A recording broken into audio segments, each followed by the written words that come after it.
Hema committee റിപ്പോർട്ടിന് ശേഷം cinema മേഖലയെ പിടിച്ചുകുലുക്കിക്കൊണ്ട് ഇതൊരു കുടം തുറന്നുവിട്ട ഭൂതമായിട്ട് സിനിമ ഇൻഡസ്ട്രിയെയും താരങ്ങളെയൊക്കെ പിടിച്ചുകുലുക്കിക്കൊണ്ടിരിക്കുകയാണ്.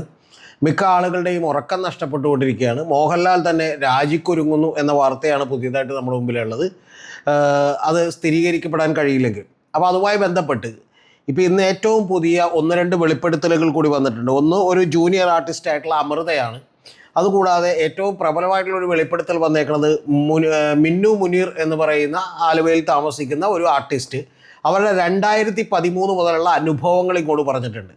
ആ അനുഭവങ്ങൾ പറഞ്ഞതിൽ നമ്മളെ ഞെട്ടിക്കുന്ന കുറച്ച് പേരുകളുണ്ട്. അതിൽ ഒന്നാമത്തെ പേര് മണിയമ്പിള്ള രാജുവിൻ്റെയാണ്. രണ്ടാമത്തേത് ഒരു പ്രൊഡക്ഷൻ കൺട്രോളറായിട്ടുള്ള നോബിളിൻ്റെയാണ്. പിന്നെ മുകേഷിൻ്റെ പേരുണ്ട്. അതുപോലെ ഇടവേള ബാബുവിൻ്റെ പേരുണ്ട്. പിന്നെ ബിച്ചു എന്ന് പറയുന്ന ഒരു പ്രൊഡക്ഷൻ കൺട്രോളർ ഏതാണ്ട് ഒരു മാസം മുമ്പ് വിളിച്ച ആളുടെ പേരുണ്ട്. ഇതിനേക്കാളൊക്കെ ഉപരിയായിട്ട് നമ്മുടെ സൂപ്പർ സ്റ്റാർ, വേണമെങ്കിൽ ഇപ്പോൾ നമുക്ക് അദ്ദേഹത്തെ ടോയ്ലറ്റ് സൂപ്പർ സ്റ്റാർ എന്ന് വിളിക്കാവുന്ന ജയസൂര്യയുടെ പേര് അവർ പുറത്തേക്ക് പറഞ്ഞിട്ടുണ്ട്. അപ്പോൾ ഇതിൻ്റെ വിശദാംശങ്ങളിലേക്ക് വരുന്നതിന് മുമ്പ് ഇന്നലെ ഈ നമ്മൾ ഒരു young super star Sonia Malhar എന്ന് പറയുന്ന ഒരു സ്ത്രീയെ കയറി പിടിച്ചതുമായി ബന്ധപ്പെട്ട് ഒരു വീഡിയോ ചെയ്തിരുന്നു. ആ വീഡിയോയിൽ ഒരു ചെറിയ മിസ്റ്റേക്ക് പറ്റി, അതുകൂടി നിങ്ങളോട് പറയാനാണ്. ആ വീഡിയോ ചെയ്തപ്പോൾ അതിൽ ഞാൻ 3 സിനിമകളെ പറഞ്ഞിരുന്നുള്ളൂ. സത്യത്തിൽ അവിടെ 4ാമത്തെ ഒരു സിനിമ കൂടി പറയേണ്ടതായിരുന്നു. ആ സിനിമയുടെ പേര് പിഗ്മാൻ എന്നാണ്. അത് ഇന്നലെ ഞായറാഴ്ച ആയതുകൊണ്ട് ചില എഡിറ്റിങ്ങിനൊക്കെ കുറച്ച് നമുക്ക് സ്ഥിരമായിട്ടുള്ള ആളുകളെല്ലാം ഉണ്ടായിരുന്നു. അപ്പോൾ അതിൻ്റെ അസൗകര്യങ്ങളിൽ വിട്ടുപോയൊരു കാര്യമാണ്. അപ്പോൾ അങ്ങനെ അത് വിട്ടുപോയി. പിന്നെ ആളുകൾ കണ്ടെത്തിയതിന് ശേഷം പിന്നീട് രാവിലെയാണ് ഞാൻ തിരക്കുകൾക്കിടയിൽ ശ്രദ്ധിക്കുന്നത്. അപ്പോഴാണ് അത് ചെയ്യാതെ പോയത്. പക്ഷെ അതിനിടക്ക് നമ്മൾ കാണിച്ചിട്ടുള്ള 2 സ്ക്രീൻഷോട്ടുകളുണ്ട്. ആ സ്ക്രീൻഷോട്ടുകൾ സത്യത്തിൽ പുണ്യാളൻ അഗർബത്തീസ് എന്ന് പറഞ്ഞ സിനിമയിൽ നിന്നുള്ളതല്ല, പകരം പിഗ്മാൻ എന്ന് പറയുന്ന സിനിമയിൽ നിന്നുള്ളതാണ്. അതിൽ ജയസൂര്യയും അതുപോലെ തന്നെ നായകനായിട്ട് നമ്മുടെ ജയസൂര്യയും പിന്നെ രമ്യ നമ്പീശനും ഒക്കെ അഭിനയിച്ചിട്ടുള്ള സിനിമയാണ്. അത്ര കൊമേഴ്സ്യലി സക്സസ് ആകാത്തൊരു സിനിമയാണ്. അപ്പോൾ അത് നിങ്ങൾ കണ്ടിട്ടുള്ളവർ ഇത് കൂടി കൂട്ടി വായിക്കണം എന്ന് ഞാൻ അഭ്യർത്ഥിക്കുന്നു. കാരണം അത് അറിയാതെ വിട്ടുപോയിട്ടുള്ളൊരു കാര്യമാണ്. പക്ഷെ അതിൽ കാണിച്ചിട്ടുള്ള ഫോട്ടോകൾ രണ്ടും ഇപ്പോൾ വീണ്ടും ഇതിൽ കാണിക്കും. അത് പിഗ്മാൻ എന്ന് പറയുന്ന സിനിമയിലായിരുന്നു. ഇനി നമുക്ക് ഈ കാര്യത്തിലേക്ക് വരാം. ഇതിൽ ഈ മിന്നുവിൻ്റെ വെളിപ്പെടുത്തൽ നടത്തി എന്നുള്ളത് മാത്രമല്ല, അവർ പോലീസ് കേസെടുത്താൽ അതിനോട് സഹകരിക്കുമെന്നും കേസുമായി മുന്നോട്ട് പോകും എന്നുകൂടിയാണ് നമ്മളോട് പറഞ്ഞേക്കുന്നത്. ആ പറഞ്ഞേക്കുന്ന ഒരു കാര്യത്തിൽ അവർ ഏറ്റവും ആദ്യം പറയുന്നത് മണിയമ്പിള്ള രാജുവിനെ കുറിച്ചാണ്. മണിയമ്പിള്ള രാജു കലണ്ടർ സിനിമയിൽ അദ്ദേഹത്തിൻ്റെ ഭാര്യയായിട്ടാണ് ഇവർ അഭിനയിച്ചതെന്നും, അപ്പോൾ അങ്ങനെ തന്നെ ആ പ്രൊഡക്ഷൻ കൺട്രോളർ മിന്നുവിനെ മണിയമ്പിള്ള രാജുവും ഇവരുമായിട്ട് എന്തോ സംസാരിച്ചിട്ട് ഇവർ സ്വയം ഓടിച്ച വണ്ടിയിലാണ് സെറ്റുകളിൽ ചെന്നുകൊണ്ടിരുന്നത്. അപ്പോൾ മണിയമ്പിള്ള രാജുവിനെ അവർ തമ്മിലുള്ള ഒരു അഡ്ജസ്റ്റ്മെൻറ്റിൻ്റെ ഭാഗമായിട്ടായിരിക്കും മണിയമ്പിള്ള രാജുവിനെ ഇവരുടെ സെറ്റിലേക്ക് ഇവരുടെ വണ്ടിയിലേക്ക് പറഞ്ഞു വിട്ടു. ആ വണ്ടിയിലേക്ക് പറഞ്ഞു വിട്ടപ്പോഴത്തേക്ക് തോന്നുന്നുണ്ടെങ്കിൽ ഇവർ വണ്ടിയിൽ കയറി ഇരുന്നിട്ട് മണിയമ്പിള്ള രാജു വളരെ സ്നേഹപൂർവ്വം ഹസ്ബൻഡ്, നിങ്ങൾ ശ്രദ്ധിച്ച് കേൾക്കണ്ട, ഹസ്ബൻഡ് എവിടെയാണ്, ഹസ്ബൻഡ് ഗൾഫിലല്ലേ, പിന്നെ കാര്യങ്ങളൊക്കെ എങ്ങനെ നടക്കും എന്ന് ചോദിച്ചു എന്നുള്ളതാണ്. കാര്യങ്ങളൊക്കെ എങ്ങനെ നടക്കും എന്നുള്ളതിൻ്റെ വേവലാതി മുഴുവൻ നമ്മുടെ മണിയമ്പിള്ള രാജുവിനുണ്ട് കേട്ടോ. നിഷ്കളങ്കനായ മണിയമ്പിള്ള അഥവാ മണിയമ്പിള്ള എന്ന് പറയുന്ന സിനിമയിൽ അഭിനയിച്ച സുധീർ കുമാർ എന്ന് പറയുന്ന ആ താരത്തിന് വലിയ ഇത്തരത്തിലുള്ള കാര്യങ്ങളിലൊക്കെ വലിയ കൺസേൺ ഉണ്ട് എന്ന് നമ്മൾ മനസ്സിലാക്കിയാൽ മതി. അപ്പോൾ അദ്ദേഹം അങ്ങനെ സംസാരിക്കുകയും അപ്പോൾ ഇപ്പോൾ പുതിയ ടെക്നോളജിയൊക്കെ ഡെവലപ്പ് ചെയ്തിട്ടുണ്ട്, അതിന് പല സൗകര്യങ്ങളും ഉണ്ട് എന്നൊക്കെ പറഞ്ഞ് അവിടെ സംഭാഷണം അവസാനിപ്പിക്കുകയൊക്കെ ചെയ്തു. അപ്പോൾ അതിന് ശേഷം ഇവർ ഗേഡാ തടിയ എന്ന് പറയുന്ന ഒരു സിനിമയിൽ അഭിനയിക്കുമ്പോൾ ആ മണിയമ്പിള്ള രാജു വൈറ്റ് ഫോർട്ടിലാണ് അദ്ദേഹത്തിന് റൂം കൊടുത്തിരുന്നത്. പക്ഷേ ഇവരെ താമസിപ്പിച്ചിരുന്നത് ഫോർട്ട് കൊച്ചിയിലാണ്. അപ്പോൾ ഇവരുടെ താമസ സ്ഥലത്തേക്ക് തന്നെ അദ്ദേഹം റൂം മാറ്റിയെടുക്കുകയും അവിടെ മിന്നു ഇവിടെ ഉണ്ടെന്ന് അറിഞ്ഞിട്ടാണ് ഞാൻ ഇങ്ങോട്ട് റൂം മാറ്റിയെടുത്തത് എന്നുള്ളതും, അതുകൊണ്ട് തന്നെ ഞാൻ ഇവരോട് സെറ്റിൽ വെച്ച് സംസാരിക്കുമ്പോൾ ഞാൻ എന്തായാലും ഇന്ന് റൂമിലേക്ക് വരും, റൂം തുറക്കണം എന്ന് പറയുകയുമാണ് ചെയ്തിട്ടുള്ളത്. അപ്പോൾ അത് ഇന്ന് വരും എന്ന് പറഞ്ഞപ്പോൾ അവരതിന് സമ്മതിച്ചില്ല. അങ്ങനെ സമ്മതിക്കാതിരുന്നുകൊണ്ട് തന്നെ പക്ഷേ റൂം ഇവർ അടച്ചു പൂട്ടിയിട്ടാണ് കിടന്നുറങ്ങിയത്. പക്ഷേ കിടന്നുറങ്ങിയതിന് ശേഷം ഇവർ വന്ന് മണിയമ്പിള്ള രാജു വന്ന് ഇവരുടെ റൂമിൽ ഒരുപാട് തവണ തട്ടുകയും പക്ഷേ ഇവർ തുറക്കാതിരിക്കുകയും ചെയ്തതുകൊണ്ട് പിന്നെ പിറ്റേ ദിവസം മുതൽ സെറ്റിലെത്തുമ്പോൾ ഇദ്ദേഹത്തിന് ഭയങ്കര ദേഷ്യമായിരുന്നു എന്നാണ് പറയുന്നത്. എങ്ങനെയുണ്ട്, നമ്മുടെ താരങ്ങളൊക്കെ വളരെ നിഷ്കളങ്കരായിട്ടുള്ള ആളുകളാണെന്നുള്ളത് ഒരാളുടെ കാര്യത്തിൽ മനസ്സിലായി. ഇതവർ അന്ന് തന്നെ എടാത്തടിയ എന്ന് പറയുന്ന സെറ്റ് എന്ന് പറയുന്നത് നമ്മുടെ ആഷിഖ് കപൂറിൻ്റെയൊക്കെ സെറ്റാണ്. ആഷിഖ് കപൂറിൻ്റെ സെറ്റിൽ വെച്ച് തന്നെ അവർ ഗായത്രിയോട് പറഞ്ഞിരുന്നു എന്നുള്ളത് കൂടിയാണ് അവർ പറഞ്ഞിട്ടുള്ളത്. ഇതാണ് ഒന്നാമത്തെ ആരോപണം മണിയമ്പിള്ള രാജുവിനെതിരെയുള്ളത്. ഇനി രണ്ടാമത്തേത് പ്രൊഡക്ഷൻ കൺട്രോളറായിട്ടുള്ളൊരു നോബിളുണ്ട്. അവൻ്റെയൊക്കെ ഫോട്ടോ അടക്കം ഇവരുടെ സമൂഹ മാധ്യമങ്ങളായിട്ടുള്ള ഫേസ്ബുക്കിൽ ഇട്ടിട്ടുണ്ട്. ആ സമൂഹമാധ്യമമായ ഫേസ്ബുക്കിൽ ഈ നോബൽ ഇട്ടിട്ടുണ്ടെങ്കിൽ അതിൽ പറയുന്നൊരു കാര്യം, അതിന് ഇവർ തരുന്ന എക്സ്പ്ലനേഷൻ, നോബൽ സ്ത്രീ പീഡകനാണെന്നുള്ളതിൻ്റെ എക്സ്പ്ലനേഷൻ ഇവരൊരു സെറ്റിലേക്ക് കൂട്ടിക്കൊണ്ടുപോകുമ്പോൾ അവിടെ ചെന്നപ്പോഴത്തേക്കും ഇന്ന് അവിടെ വർക്കില്ല എന്ന് പറയുകയും പിന്നീട് തിരികെ കൊണ്ടാക്കാൻ വേണ്ടിയിട്ട് ഈ നോബലിൻ്റെ കാറിൽ തന്നെ ഇവരെ വിളിച്ചുകൊണ്ട് പോവുകയും ചെയ്തപ്പോൾ തിരിച്ചു കൊണ്ടുപോയപ്പോഴത്തേക്കെന്ന് പറഞ്ഞാൽ വഴിയൊക്കെ തെറ്റി ചെയ്തോ കാട്ടുവഴികളിലൂടെ, ആരുമില്ലാത്ത വഴികളിലൂടെ കൊണ്ടുപോയി പിന്നെ ഇവരെ കയറി പിടിക്കുകയും സ്വകാര്യ ഭാഗങ്ങളിലൊക്കെ പിടിക്കുകയും അതുപോലെ തന്നെ ഇവരെ പിടിച്ച് കെട്ടിപ്പിടിച്ച് ഉമ്മം വെക്കുകയൊക്കെ ചെയ്തു. അപ്പോൾ ഇവർ ഡോർ തുറന്ന് ഞാൻ ചാടുമെന്ന് പറഞ്ഞിട്ട് പോലും അത് വിടാതെ ഇവർ പിടിച്ചു എന്നുള്ളതാണ് ഈ നോബൽ എന്ന് പറയുന്ന അലവലാതിയെക്കുറിച്ച് ഇവർക്കുള്ള ആരോപണം. ഇനി മൂന്നാമത്തത് നമ്മൾ ഏറ്റവും ശ്രദ്ധിച്ച് കേൾക്കേണ്ട ഒരാളാണ് കേട്ടോ. അദ്ദേഹത്തിൻ്റെ പേര് ഇടവേള ബാബു എന്നുള്ളതാണ്. അപ്പോൾ അദ്ദേഹം ഇവരമ്മയുടെ മെമ്പർഷിപ്പിന് വേണ്ടി അമ്മ എന്ന് വിളിക്കരുത്, AMM എന്ന് പറയുന്ന മറ്റേ തല്ലിപ്പൊളി സംഘടനയുടെ മെമ്പർഷിപ്പിന് വേണ്ടിയിട്ട് ഇവർ ശ്രമിച്ചപ്പോൾ ആ മെമ്പർഷിപ്പിലേക്ക് പെട്ടെന്ന് വരണം എന്ന് പറഞ്ഞ് ഒരു ദിവസം വിളിച്ചിട്ട് പറയുന്നത് കലൂരിലെ ഫ്ലാറ്റിലേക്ക് വരണമെന്നാണ്. ആ കലൂരിലെ ഫ്ലാറ്റിലേക്ക് വന്നിട്ടുണ്ടെങ്കിൽ ഞാൻ ഇതിൽ ഒപ്പിട്ട് തരാം. അപ്പോൾ ഇയാളെന്തോ ഒപ്പിടണമെന്ന് തോന്നുന്നു. അപ്പോൾ ഇയാൾ ഒപ്പിട്ട് തരാമെന്ന് പറഞ്ഞ് വിളിച്ചപ്പോഴത്തേക്ക് പറഞ്ഞാൽ ഇവർ വന്ന് ഫ്ലാറ്റിൽ കയറി വന്നിട്ട് ഇവർ അവിടെ ഇരിക്കാതെ തന്നെ ഒരു ടേബിളിൽ വെച്ചിട്ട് ഇവർ അതിൽ ഫില്ല് ചെയ്യേണ്ട കാര്യങ്ങൾ ഫില്ല് ചെയ്തുകൊണ്ടിരിക്കുമ്പോൾ ഇദ്ദേഹം പുറകിൽ കൂടി വന്നിട്ട് ഇവരെ കയറി പിടിക്കുകയും കഴുത്തിൽ ഉമ്മ വെക്കുകയും ചെയ്തു. അപ്പോൾ നിങ്ങൾ എന്താണ് ഈ കാണിക്കുന്നത് എന്ന് ചോദിച്ചപ്പോഴത്തേക്കും അദ്ദേഹം പറഞ്ഞ ഒരു വാചകം നിങ്ങൾ ശ്രദ്ധിച്ച് കേൾക്കണോട്ടെ. അദ്ദേഹം പറയുന്നത്, ഞാൻ കല്യാണം കഴിക്കാത്തൊരു ബാച്ചിലറല്ലേ, നിങ്ങൾ എൻ്റെ കൂടെ നിൽക്കണം, നമുക്കൊരുപാട് കാശുണ്ടാക്കാം, അപ്പോൾ അങ്ങനെ ഞാൻ വിദേശത്തുള്ള ഷോകൾക്കൊക്കെ കൊണ്ടുപോകാം എന്നുള്ളതാണ് പറഞ്ഞിട്ടുള്ളത്. അപ്പോൾ ഇത്തരം കാര്യങ്ങളാണ് നമ്മുടെ സിനിമയിൽ നടക്കുന്നത്. ഇത് AMMയുടെ സംഘടനയ്ക്ക് വേണ്ടിയിട്ട് പണം വേണ്ട, പകരം ശരീരം കൊടുത്താൽ മതി എന്ന് പറയുന്ന രണ്ടാമത്തെ പെൺകുട്ടിയാണ്. ഇതിനു മുമ്പ് ജൂബിത എന്ന് പറയുന്ന ഒരു പെൺകുട്ടി ഇത് ആരോപണം ഉന്നയിച്ചിട്ടുണ്ട്. അതുകൊണ്ടാണ് ഞാൻ പറഞ്ഞത് ഗവൺമെൻറ് അടിയന്തരമായി AMM എന്ന് പറയുന്ന സംഘടനയെ നിരോധിക്കേണ്ടതാണ്. അവർ നാട്ടുകാർക്ക് വീട് വെച്ച് കൊടുക്കുന്നതും മറ്റേ 5000 രൂപ വീതം പെൻഷൻ കൊടുക്കുന്നതും നമുക്കറിയണ്ട. ഇത്തരം വൃത്തികേടുകൾ അംഗീകരിക്കാൻ പറ്റില്ല. സമ്മതപ്രകാരമാണെങ്കിൽ എന്ത് വേണമെങ്കിലും ചെയ്തോട്ടെ, പക്ഷേ ഇത്തരത്തിൽ മറ്റേ വലയിട്ട് വീശിപ്പിടിക്കുന്ന പണിയായിട്ടുള്ള ഒരു മാഫിയ സംഘമാണ് ഇതെന്നുള്ളത് ഒന്നുകൂടി തെളിയിക്കുന്ന ഒരു കാര്യമാണ്.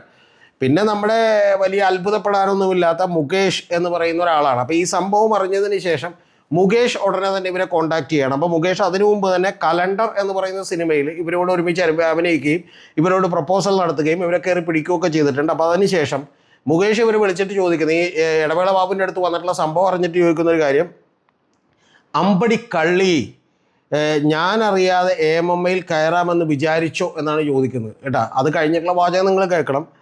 നീ എന്തായാലും ആർക്കും കൊടുക്കൂലല്ലോ, അപ്പോൾ നിൻ്റെ മറ്റേ അവയവം വാക്സിട്ട് പൂട്ടി വെച്ചോ എന്നുള്ളതാണ് പറയുന്നത്. എത്ര നല്ല സംഭാഷണമാണ് എന്നുള്ളത് നിങ്ങൾ കേൾക്കണം. അതായത് ഇത് കൊടുക്കാത്ത അവരോട് ശാരീരിക ബന്ധത്തിന് സമ്മതിക്കാത്ത ഒരാളെ എത്രമാത്രം സമ്മർദ്ദത്തിൽ ആഴ്ത്തുന്നൊരു കാര്യമാണ് എന്നുള്ളത് കൂടി നിങ്ങളൊന്ന് ആലോചിക്കണം. ഓക്കെ, ഇനി അടുത്തത് നമ്മുടെ ഇവർ തന്നെ പറയുന്നത്, ഈ മിന്നു മുനീർ തന്നെ പറയുന്നത്, ഇതൊക്കെ കേട്ടിട്ട് ശരിക്കും പറഞ്ഞിട്ടുണ്ടെങ്കിൽ ഇടവേള ബാബു ഇങ്ങനെ കയറി പിടിച്ചു എന്ന് കേട്ടിട്ട് എനിക്ക് ഏറ്റവും കൂടുതൽ ഒരു ആശ്ചര്യം തോന്നിയത്, ഇതിൻ്റെ കഥകൾ മിക്കവാറും ഏതാണ്ട് മുഴുവനായൊക്കെ തന്നെ അറിയാമായിരുന്ന അരുൺകുമാർ പോലും പെട്ടെന്ന് ഇവർ പറയുമ്പോൾ റിപ്പോർട്ടർ ചാനലിൽ നിന്ന് അരുൺകുമാറെ മുഖഭാവം ശ്രദ്ധിച്ചാൽ നിങ്ങൾക്ക് കാണാം, അരുൺകുമാർ ഞെട്ടിത്തെരിക്കുകയാണ്. ഇടവേള ബാബു അങ്ങനെ കയറി പിടിച്ചോ എന്നുള്ളതാണ് അദ്ദേഹം അരുൺകുമാർ ചോദിച്ചുകൊണ്ടിരിക്കുന്നത്. എന്ന് പറഞ്ഞാൽ അരുൺകുമാർ പോലും അത്യാവശ്യം ഇത്തരം ഫീൽഡുകളിലെ കഥകളൊക്കെ അറിയാവുന്ന വലിയ കൺസൾട്ടിങ് എഡിറ്ററായി റിപ്പോർട്ടർ ടിവിയുടെ സ്ഥാനത്തിരിക്കുന്ന ഒരാൾക്ക് പോലും ഞെട്ടലുണ്ടാക്കുന്ന തരത്തിലുള്ള കാര്യങ്ങളാണ് സംഭവിച്ചിട്ടുള്ളത്. ഇത് തന്നെ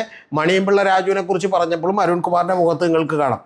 പിന്നീട് ഈ മാഫിയ സംഘം എത്രമാത്രം ക്രൂരമാണെന്നറിയാനായിട്ട് നിങ്ങൾ കേൾക്കേണ്ട ഒരു കാര്യം എന്ന് പറഞ്ഞാൽ, ഈ മിന്നു മുനീർ മറ്റ് ഇത്തരത്തിൽ പീഡിപ്പിക്കപ്പെട്ട ആരുടെങ്കിലും കഥ അറിയുമെന്ന് ചോദിക്കുമ്പോൾ അവർ പറയുന്നത്, ഒരു അമ്മയും മോളെയും ഒരു ട്രിവാൻഡ്രത്തുള്ള ഏതോ സ്ഥലത്ത് കൊണ്ടുവന്ന് അവിടെ ഹോട്ടൽ റൂമിൽ താമസിപ്പിക്കുകയും സിനിമയിൽ അഭിനയിക്കാനാണെന്ന് പറയുകയും ഏതാണ്ട് ഒരാഴ്ചയായിട്ട് ഡയറക്ടറൊന്നും അവർ കണ്ടിട്ടില്ല. ഡയറക്ടർ പറഞ്ഞ വൺ വേ ടിക്കറ്റ് എന്ന് പറഞ്ഞ സിനിമയിലാണ്. അവിടെ വിപിൻ പ്രഭാകറാണ്. പക്ഷേ വിപിൻ പ്രഭാകറൊന്നും ഇതിനെ ഈ സ്ത്രീയും മകളെയും ഒന്നും കണ്ടിട്ടില്ല. പക്ഷേ ഏതോ ക്യാമറാമാനോ മറ്റു പലരും ഒക്കെ വരികയും ഇവരെ സിനിമയിൽ അഭിനയിപ്പിക്കാമെന്ന് ഒരാഴ്ച താമസിപ്പിക്കുകയും ഇവരെ മിസ്യൂസ് ചെയ്യുകയും ഇവരെ ഉപയോഗിക്കുകയൊക്കെ ചെയ്തുകൊണ്ടിരുന്നു. ഏറ്റവും ഒടുവിൽ ഈ മിന്നുവിനോട് ഇവർ ഞങ്ങൾക്ക് പോകാനൊരു പൈസയൊന്നുമില്ല, ഇവിടെ നിന്ന് എങ്ങനെയെങ്കിലും രക്ഷപ്പെടണമെന്ന് പറഞ്ഞപ്പോൾ മിന്നു സ്വന്തം കയ്യിൽ നിന്ന് കാശ് കൊടുത്തിട്ടാണ് ഇവരെ രക്ഷപ്പെടുത്തിയത് എന്നാണ് മിന്നു പറയുന്നത്. എത്ര മാത്രം, അതായത് നമ്മൾ സാധാരണ ഈ ആളുകളെ തട്ടിക്കൊണ്ടുപോയി മറ്റേ ബോംബെ റെഡ് സ്ട്രീറ്റിലൊക്കെ താമസിപ്പിക്കുന്നു എന്ന് പറയുന്നതിനേക്കാളും എത്ര ക്രൂരമാണ് നമ്മളിവിടെ സിനിമാ ലോകത്ത് നടക്കുന്നത് എന്നുള്ളതാണ് നിങ്ങൾ അറിയേണ്ട ഒരു കാര്യം. ബിച്ചു എന്ന് പറയുന്ന ഒരുത്തൻ, അവൻ ഈ ഏതാണ്ട് ഒരു മാസം മുമ്പാണ് ഒരു പ്രൊഡക്ഷൻ കൺട്രോളറാണെന്ന് പറഞ്ഞ് വിളിക്കുകയും ആ വിളിച്ചിട്ട് ഈ മിന്നു മുനീറിനോട് പറഞ്ഞു, എടോ ഞാൻ വിളിക്കുന്നത് ഇങ്ങനെ ഒരു സിനിമയിലേക്ക് വേണ്ടിയിട്ടാണ്, പക്ഷേ ബിന്ദു പണിക്കറിൻ്റെയൊക്കെ പോലെയുള്ള വലിയ റോളാണ്, ത്രൂ ഔട്ടുള്ള റോളാണ്, താൻ രക്ഷപ്പെടാൻ പറ്റുന്നൊരു കാര്യമാണ്, ഇവനൊരു പരിചയമില്ലെന്ന് ആലോചിക്കണുണ്ട്, ഇവന് യാതൊരു പരിചയമില്ല, ആകെ ഉള്ളത് ഇവർ സിനിമയിൽ അഭിനയിക്കുന്നു എന്നുള്ളത് മാത്രമാണ്. അപ്പോൾ അവിടെ വിളിക്കുകയും സംവിധായകനും നിർമ്മാതാവും ഒക്കെ വരും. അങ്ങനെ നിർമ്മാതാവും ഒക്കെ വരുമ്പോൾ നിങ്ങളൊന്ന് അഡ്ജസ്റ്റ് ചെയ്യേണ്ടി വരും എന്നുള്ളതാണ് ഇവൻ പറയുന്നത്. അപ്പോൾ ട്രിവാൻഡ്രത്തേക്ക് ഉടനടി വരണം എന്നാണ്. അപ്പോൾ അത് നടക്കില്ല എന്ന് പറഞ്ഞപ്പോഴേക്കും എങ്കിൽ വേണ്ട എന്ന് പറഞ്ഞ് അവൻ കൂളായിട്ട് ഫോൺ വെക്കാണ് ചെയ്തിട്ടുള്ളത്. അതായത് സിനിമയിൽ അഭിനയിക്കാൻ വരുന്നവരോട് ഇവർക്ക് എന്ത് മര്യാദ കേടും കാണിക്കാമെന്നുള്ളതാണ്. എനിക്ക് ഓർമ്മ വരുന്നത് ബ്ലാക്ക് എന്ന് പറയുന്ന സിനിമയിൽ മമ്മൂട്ടി പറഞ്ഞൊരു ഡയലോഗാണ്. ആ ഡയലോഗുണ്ട്, തന്തയില്ലാ പറപ്പുകളുടെ ലോകമാണിത് എന്ന് മമ്മൂട്ടി പറയുന്നുണ്ട് ഗുണ്ടകളെ കുറിച്ചിട്ട്. അതിനേക്കാൾ വലിയ മാഫിയകളാണ് ഇവരെന്നുള്ളത് നിങ്ങൾ ഓരോരുത്തരും ആലോചിക്കണം. സാധാരണ നമ്മളിപ്പോൾ ഇന്നലെ സിദ്ദിഖിൻ്റെ കുറിച്ചുള്ള ഒരു ആരോപണം കേട്ടു. ആ സിദ്ദിഖിനെ കുറിച്ചുള്ള ആരോപണം എന്നൊക്കെ പറഞ്ഞാൽ അയാൾ ആ രേവതി എന്ന് പറയുന്ന സമ്പത്ത് എന്ന് പറയുന്ന പെൺകുട്ടിയോട് മഹാവൃത്തികേട് കാണിച്ചിട്ട് പോലും സാധാരണ കുറ്റവാളികൾക്കും ക്രിമിനലുകൾക്കും പോലും നിങ്ങളൊരു കാര്യം ആലോചിക്കുന്നുണ്ട്, അവർക്കൊരു ചെറിയൊരു പകപ്പുണ്ടാവും, അല്ലെങ്കിൽ ഉറപ്പായിട്ടും ഒരു കുറ്റബോധം ഉണ്ടാവും. ഇത് അതുപോലും ഇല്ലാത്ത രീതിയിലുള്ള ക്രിമിനലുകളാണ്. കാരണം മീനും മറ്റേ തൈരും ഒക്കെ കൂട്ടി ഊണ് കഴിക്കുകയും എനിക്ക് വൈരുദ്ധ്യമായിട്ടുള്ള ആഹാരങ്ങളൊക്കെ വളരെ ഇഷ്ടമാണെന്ന് പറയുകയൊക്കെ ചെയ്യുന്ന മഹാ ആഭാസന്മാരാണ് ഈ ഫീൽഡിലുള്ളത് എന്നുള്ളത് നിങ്ങളൊന്ന് ആലോചിക്കണം. ഇത് തന്നെയാണ് അലൻസിയറൊക്കെ മീൻകറി കഴിച്ചുകൊണ്ട് ഓരോ മീൻകറി കഴിക്കുമ്പോഴും നാക്ക് വെച്ചിട്ടുള്ള ഓരോ അഭ്യാസങ്ങൾ കാണിച്ചുകൊണ്ടാണ് സ്ത്രീകളെ എന്നിവിടെ പെരുമാറിയിട്ടുള്ളത്. അപ്പോൾ സിനിമാ രംഗം എന്ന് പറയുന്നത് എത്ര ക്ലീനാണ് എന്നുള്ളത് നിങ്ങൾ ഓരോരുത്തരും ആലോചിക്കണം. മറ്റൊരു ജൂനിയർ ആർട്ടിസ്റ്റായിട്ടുള്ള അമൃത പറഞ്ഞിട്ടുള്ള ഒരു വാചകം എന്ന് പറഞ്ഞാൽ അവരോട് വിളിച്ചിട്ട് 8 ദിവസത്തെ ഷൂട്ട് ഉണ്ട് എന്ന് പറയുകയും 2,40,000 രൂപ കൊടുക്കാമെന്ന് പറയും. പക്ഷേ സംവിധായകരും നിർമ്മാതാവിനും ഒക്കെ വേണ്ടി ചിലപ്പോൾ ഒന്ന് അഡ്ജസ്റ്റ് ചെയ്യേണ്ടി വരും എന്ന്, സംവിധായകനും അതുപോലെ നടന്മാർക്കും ആർക്കെങ്കിലും ഒക്കെ വേണ്ടി ഒന്ന് അഡ്ജസ്റ്റ് ചെയ്യേണ്ടി വരും. നമ്മുടെ അപർണ ബാലമുരളിയുടെ ക്ലോസ് ഫ്രണ്ടായിട്ടാണ് അഭിനയിക്കേണ്ടത്. അത് കുഞ്ചാക്കോ ബോബൻ്റെയും ടൊവിനോയുടെയും നിവിൻ പോളിയൊക്കെയുള്ള അഭിനയിക്കുന്ന ഒരു സിനിമയാണ് എന്ന് പറഞ്ഞുകൊണ്ടൊക്കെയാണ് ഇവർ വിളിച്ചിട്ടുള്ളത്. പ്രധാനപ്പെട്ട ഒരു കാര്യം ഞാൻ ഇപ്പോഴും പറഞ്ഞിട്ടുള്ളത് അത് നമ്മുടെ ജയസൂര്യൻ്റെയാണ്. ഈ മിന്നു മുനീർ പറഞ്ഞിട്ടുള്ള ഏറ്റവും പ്രധാനപ്പെട്ട പേര് ജയസൂര്യയുടെയാണ്. ആ ജയസൂര്യയുടെ പേര് പറയുമ്പോൾ മിന്നു മുനീറിൻ്റെ ആദ്യത്തെ സിനിമയാണ്. അങ്ങനെ ആദ്യത്തെ സിനിമയിൽ മിന്നു മുനീർ സെക്രട്ടേറിയറ്റിന് അടുത്ത് എവിടെയാണ്, അവിടെ പോയിട്ട് റെസ്റ്റ് റൂമിൽ പോയിട്ട് തിരികെ വരുമ്പോഴേക്കും ഈ ജയസൂര്യ എന്ന് പറയുന്ന ആൾ, മാന്യനായിട്ടുള്ള വളരെ കുടുംബസ്നേഹമൊക്കെ ഉണ്ടെന്ന് നമ്മുടെ നാട്ടുകാരൊക്കെ കരുതുന്ന ആൾ, അദ്ദേഹം വന്ന് ഇവനെ പുറകിൽ നിന്ന് കെട്ടിപ്പിടിച്ചു. ഇത് തന്നെ നിങ്ങൾക്ക് ഇന്നലത്തെ വീഡിയോയിൽ ഞാൻ പറഞ്ഞത് ഓർമ്മയുണ്ടാവുമല്ലോ. സോണിയ മൽഹാറിനെയും ഇതുപോലെ തന്നെ ടോയ്ലറ്റിൽ നിന്ന് തിരിച്ചു വരുമ്പോഴാണ് പുറകിൽ നിന്ന് വന്ന് കെട്ടിപ്പിടിക്കുന്നത് എന്ന് പറഞ്ഞാൽ ഇതൊരു പതിവാണെന്ന് ചുരുക്കം. അപ്പോൾ അങ്ങനെ വന്ന് കെട്ടിപ്പിടിച്ചിട്ട് സോണിയ മൽഹാറിനെ പ്രൈവറ്റ് പാട്ടുകളിലൊക്കെ കയറി പിടിച്ചു. അതുപോലെ കെട്ടിപ്പിടിക്കുകയും ചുണ്ടത്ത് ഒറ്റടിക്ക് ഉമ്മ വെക്കുകയാണ് ചെയ്തിട്ടുള്ളത്. അപ്പോൾ ഇവരാകെ അമ്പരന്ന് പോയി. എന്താണെന്നൊക്കെ ചോദിച്ചിട്ട് ഇവർ അവിടെ നിന്ന് ഓടിക്കളഞ്ഞിട്ട് താഴെ വരുമ്പോൾ നെടുമുടി വേണുവും ജഗതി ശ്രീകുമാറും ഒക്കെ ഇരിക്കുന്നുണ്ട്. അങ്ങനെ ജഗതി ശ്രീകുമാറൊക്കെ ഇരിക്കുന്ന അവിടെ ഇവർ വന്നിരുന്നു. ജഗതിയൊക്കെ വളരെ ഡീസൻ്റായിട്ടാണ് പെരുമാറിയത് എന്നാണ് പറയുന്നത്. അപ്പോൾ അങ്ങനെ വന്നപ്പോൾ പോലും ഇവൻ പുറകെ ഓടി വന്നിട്ട് ചോദിച്ചൊരു ചോദ്യം എന്ന് പറയുന്നത് യെസ് ഓർ നോ എന്ന് മാത്രം പറഞ്ഞാൽ മതി. ട്രിവാൻഡ്രത്ത് എനിക്ക് ഒരു ഫ്ലാറ്റുണ്ട്, വരാൻ താല്പര്യമുണ്ടെങ്കിൽ വരണം, ഉണ്ടെങ്കിൽ വലിയ നേട്ടങ്ങൾ ഉണ്ടാക്കാം എന്നുള്ളതാണ് അവൻ പറയുന്നത്. എന്ന് പറഞ്ഞാൽ ആദ്യമേ തന്നെ ഒരു അനുവാദവുമില്ലാതെ ഇവരെ കയറി അങ്ങോട്ട് പിടിക്കുകയും അവരെ ചുണ്ടത്ത് തന്നെ ചുംബിക്കുകയോ ഒക്കെ ചെയ്തിട്ട് സ്മൂച്ചിങ് ഒക്കെ നടത്തിയതിന് ശേഷമാണ് ഇത് വന്നിട്ട് ചോദിക്കുന്നത് എന്നുള്ളത് നമ്മൾ മനസ്സിലാക്കണം. സത്യത്തിൽ ജയസൂര്യ ഇനി മുതൽ നമ്മൾ ടോയ്ലറ്റ് സൂപ്പർ സ്റ്റാർ എന്നാണ് വിളിക്കേണ്ടത്. പിന്നെ ഇത് പറഞ്ഞ് നിർത്തുമ്പോൾ മറ്റൊരു കാര്യം കൂടി എനിക്ക് പറയാനുണ്ട്. നമ്മുടെ നാട്ടിലെ ആളുകളൊക്കെ ഈ സിനിമയിലൊക്കെയുള്ള കാര്യങ്ങളും ഈവൻ TV ഷോയൊക്കെ കാണുമ്പോൾ പോലും പലപ്പോഴും നമ്മൾ വിചാരിക്കുന്നത് അവിടെ ഒരു ഹാസ്യരംഗം അഭിനയിക്കുന്നു, അപ്പോൾ ഇപ്പുറത്ത് ചിരിക്കുന്ന ആളുകൾ അത് കേട്ടിട്ട് ഒറിജിനലിൽ ഇരുന്ന് ചിരിക്കുകയാണെന്നാണ്. ഇത് കട്ട് ചെയ്ത് എഡിറ്റ് ചെയ്ത് കയറ്റുന്നതാണെന്ന് പോലും നമ്മുടെ ആളുകൾക്ക് വിവരമില്ല. ഇനി ഈ പല സിനിമാ താരങ്ങളെക്കുറിച്ചും നമ്മുടെയൊക്കെ ധാരണ എന്ന് പറഞ്ഞാൽ അവരുടെ ഫാമിലി ലൈഫൊക്കെ വളരെ ഗംഭീരമാണ്. അവർ ഭയങ്കരമായിട്ട് ഭാര്യയെ സ്നേഹിക്കുന്നവരാണ്. കാരണം പലപ്പോഴും പുറത്ത് ഈ സിനിമാ താരങ്ങൾ മാത്രമല്ല, നമ്മുടെ ഈ യൂട്യൂബിൽ വരുന്ന ചില റീലുകളും ചില അതൊക്കെ കാണുമ്പോൾ പോലും ആളുകൾ വിചാരിക്കുന്നത് ദൈവമേ നമ്മുടെ ഒന്നും ജീവിതം ഇങ്ങനെ അല്ലല്ലോ, ഇങ്ങനെയൊന്നും ജീവിക്കാൻ കഴിഞ്ഞിരുന്നെങ്കിൽ എന്ന് ആഗ്രഹിക്കുന്ന വിവരമില്ലാത്ത പ്രബുദ്ധരൊന്നുമല്ലാത്ത പെൺകുട്ടികളൊക്കെയാണ് മിക്കവാറും നമ്മുടെ സിനിമകൾ നാട്ടിലൊക്കെ തന്നെ ഉള്ളത്. അതുകൊണ്ടാണ് പലപ്പോഴും ഈ പറയുന്ന ചില ഉഡായിപ്പുകളും തരികിടകളും ഒക്കെ കാണിക്കുന്ന ആളുകൾക്ക് ഭയങ്കര ആരാധകരുണ്ടാവുന്നത്. ആ ആരാധകരുണ്ടാവുന്നതിൻ്റെ ഏറ്റവും പീക്കിലാണ് ഇത്തരത്തിലുള്ള ആളുകൾ എന്നുള്ളത് നിങ്ങളൊന്ന് മനസ്സിലാക്കണം. ജയസൂര്യയൊക്കെ അമ്പലപ്പറമ്പിലും ഉത്സവപ്പറമ്പിലും ഒക്കെ പരിപാടികൾ അവതരിപ്പിക്കുകയും മറ്റേ കോട്ടയം നസീറിൻ്റെ സെറ്റിലും അതുപോലെ ബാക്കിയുള്ളവരുടെ സെറ്റിലും ഒക്കെ അഭിനയിച്ച് ഒരുപാട് ചീത്ത കേൾക്കുകയും അതിനു മുമ്പ് ACBയിൽ ഒരു ഷോയുടെ അവതാരകനായി വരികയൊക്കെ ചെയ്യുമ്പോൾ ഈ വൈറ്റില ജംഗ്ഷനിലൂടെ അവൻ തൃപ്പൂണിത്തുറയിലേക്ക് പോകാൻ വേണ്ടി നടന്ന് ക്രോസ് ചെയ്യുന്നതൊക്കെ ഞാൻ കണ്ടിട്ടുണ്ട്. അതിനുശേഷം തൃപ്പൂണിത്തുറ അമ്പലത്തിൽ മുണ്ടും മടക്കിക്കുത്തിന്ന് സംസാരിക്കുന്നതൊക്കെ നമ്മൾ കണ്ടിട്ടുണ്ട്. അപ്പോൾ അതിന് ശേഷമാണ് ഇത്തരത്തിലുള്ള വൃത്തികേടുകൾ ഏതൊരു പെൺകുട്ടിയുടെ അടുത്തും എടുക്കാം എന്നവർ വിചാരിക്കുന്നത്. അതിൻ്റെയൊക്കെ അടിസ്ഥാനം എന്ന് പറയുന്നത് ഒരൊറ്റ കാര്യമാണ്. കാരണം നമുക്ക് ഇവരോടുള്ള അന്ധമായിട്ടുള്ള സ്നേഹമാണ്. അതായത് അവരുടെ ക്യാരക്ടർ എന്ന് പറഞ്ഞാൽ തിരശീലയിൽ കാണുന്ന ക്യാരക്ടർ ആയിരിക്കും എന്നാണ് വിചാരിക്കുന്നത്. ഞാൻ പലപ്പോഴും നേരത്തെ എൻ്റെ കൂടെ വർക്ക് ചെയ്തിരുന്ന പല പെൺകുട്ടികളോടൊക്കെ സംസാരിക്കുമ്പോൾ പോലും ചില ആളുകളെക്കുറിച്ചൊക്കെ നമ്മൾ പറയുമ്പോൾ നമുക്ക് വളരെ വ്യക്തമായ ബോധ്യമുള്ള കാര്യങ്ങളൊക്കെ പറയുമ്പോൾ പോലും അവരൊന്നും അങ്ങനെ ചെയ്യില്ല. കാരണം അവരൊക്കെ അത്ര സുന്ദരമായ ജീവിതം നയിക്കുന്നവരാണ്. അവരൊക്കെ ഷോയ്ക്കൊക്കെ വരുമ്പോൾ നിങ്ങൾ ചില നമ്മുടെ താരങ്ങളെയൊക്കെ എടുത്തിട്ടുള്ള അവരുടെ പ്രകടനം സത്യത്തിൽ തിരശീലയേക്കാൾ വലിയ പ്രകടനം അവരുടെ വീടുകളിലാണ് നടക്കുന്നത്. കാരണം അവർ അത്ര നന്നായി അഭിനയിക്കുകയാണ് ചെയ്യുന്നത്. ഒരു താരം ഞാൻ അത്ഭുതപ്പെട്ടു. അവൻ അവാർഡ് മേടിക്കാൻ വേണ്ടി ഒരു ഷോയ്ക്ക് വേണ്ടി സ്റ്റേജിലേക്ക് വിളിക്കുകയാണ്.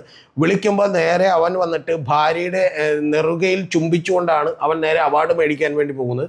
എന്നിട്ട് പറയുന്ന അടുത്ത വാചകം എന്താണെന്ന് വെച്ചാൽ ഷീസ് എ വണ്ടർഫുൾ പേഴ്സൺ എന്നൊക്കെയാണ് ഭാര്യയെക്കുറിച്ച് പറയുന്നത്. സത്യത്തിൽ ഇവരുടെയൊക്കെ ഗംഭീരമായിട്ടുള്ള അഭിനയം നടക്കുന്നത് പലപ്പോഴും അവരുടെ ജീവിതത്തിലും പുറത്തുമാണ്. അത് കഴിഞ്ഞിട്ട് ഈ താരത്തെ തന്നെയാണ് ഏതാണ്ട് ഷൂട്ടിന് പോയിട്ട് 4-5 ദിവസം ബോധമില്ലാതെ കാണാതായതൊക്കെ തന്നെ.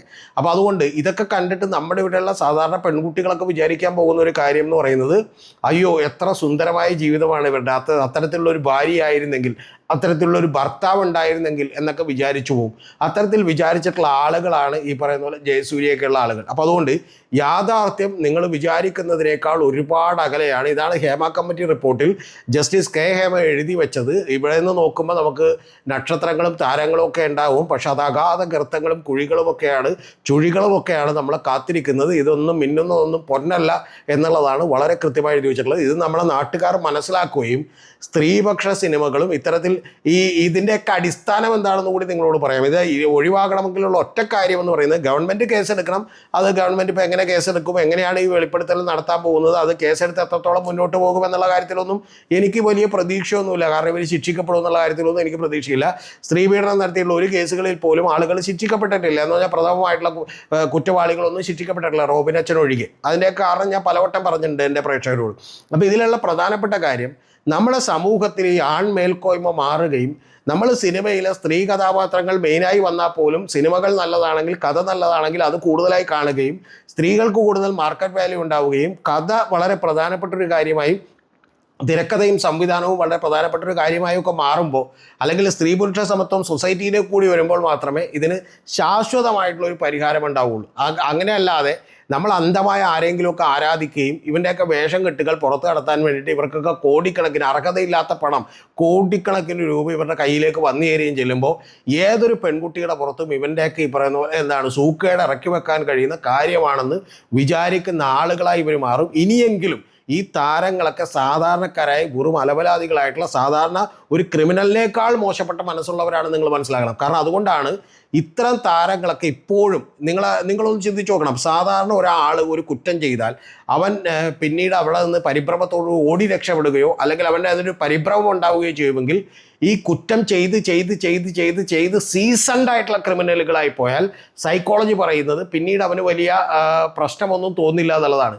അത്തരത്തിലുള്ള സീസൺഡ് ആയിട്ടുള്ള ക്രിമിനലുകളായി ഈ സിനിമയിലെ ഒരു വലിയ സംഘം മാറിയിരിക്കുന്നു എന്നുള്ളതും അവർക്കാണ് ഇതിൽ പ്രാമുഖ്യം കിട്ടുന്നത് എന്നുള്ളതുമാണ് നമ്മൾ മനസ്സിലാക്കേണ്ടത്.